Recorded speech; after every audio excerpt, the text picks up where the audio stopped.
Evening Luke, evening Frankie, evening Jack. Just going to read some more of Watership Down for you. Right, okay. The rabbits crept closer together. Their progress grew slower. Before long they lost the course of the brook, slipping across the moonlight patches as fugitives, and halting in the bushes with raised ears and staring eyes.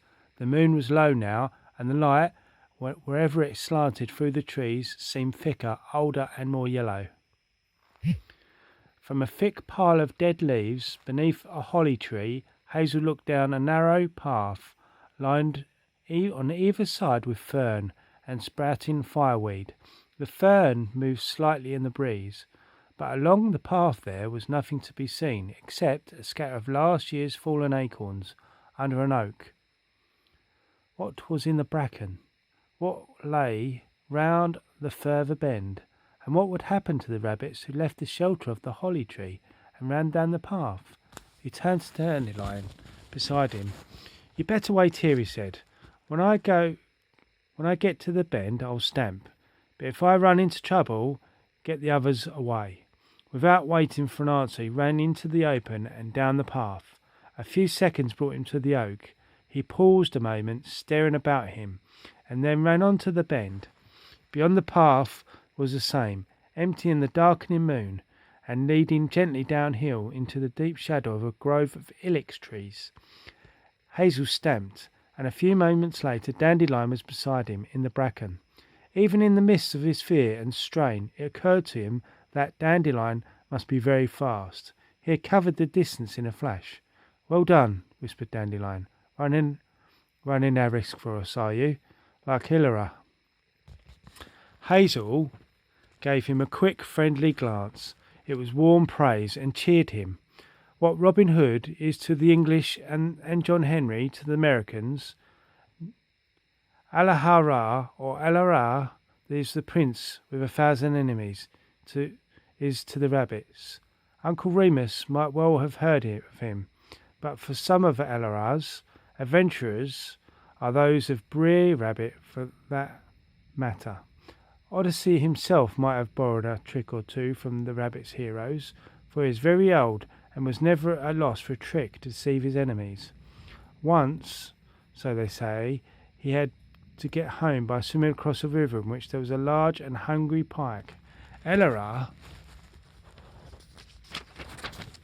combed himself until he had enough fur to cover a clay rabbit, which he pushed into the water.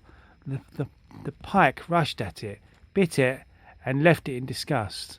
After a little it drifted to the bank, and Elora dragged it out and waited a while before pushing it in again.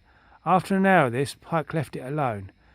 When it had done so for the 5th time, Elora swam across himself and went home. Some rabbits say he controls the weather, because of the wind and the damp and the dew are friends and instruments to rabbits against their enemies.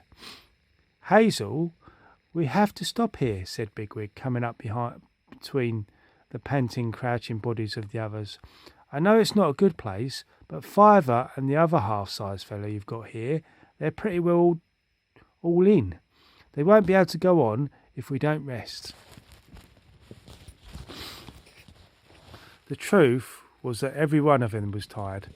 Many rabbits spend all their lives in the same place and never run more than 100 yards at a stretch. Even though they may live and sleep above ground for months at a time, they prefer not to be out of distance of some sort of refuge that will serve for a hole. They have 2 natural gaits, the gentle lopping forward movement of the warren on the summer evenings and the lightning dash for cover that every human has seen time or another.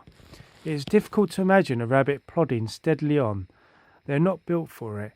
It is true that young rabbits are great migrants and capable of journeying for miles, but they do not take to it readily. Hazel and his companions had spent the night doing everything that came to them unnaturally. And for the first time, they had been moving in a group, or trying to actually.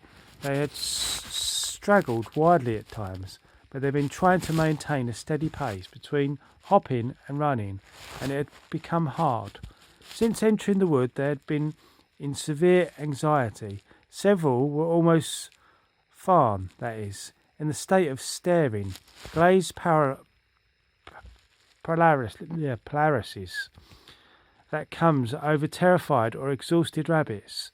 So they just sat and watched their enemies, weasels or humans, approach to take their lives.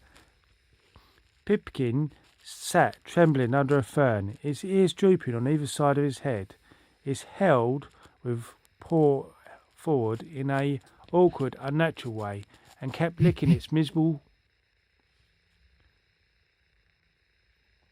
Fiver was a little better off. He still looked cheerful, but very weary. Hazel realised that until they were rested, they would all be safer where they were than stumbling along in the open with no strength left in to run from an enemy. But if they lay brooding, unable to feed or go underground, all their troubles would come crowding into their hearts, their fears would mount, and they might very likely scatter or even try to return to the warren. He had an idea. "Yes, all right, we'll rest here," he said. "Let's go in among this fern. Come on, Dandelion, let us tell a story. You know, you're handy that way. Pimpkin here can't wait to hear it."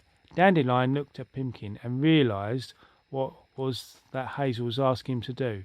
Choking back his own fear of the desolate, grassless woodland, the before dawn returning owls that could hear some way off, and the extraordinary rank animal smells that seemed to come from somewhere rather nearer, he began.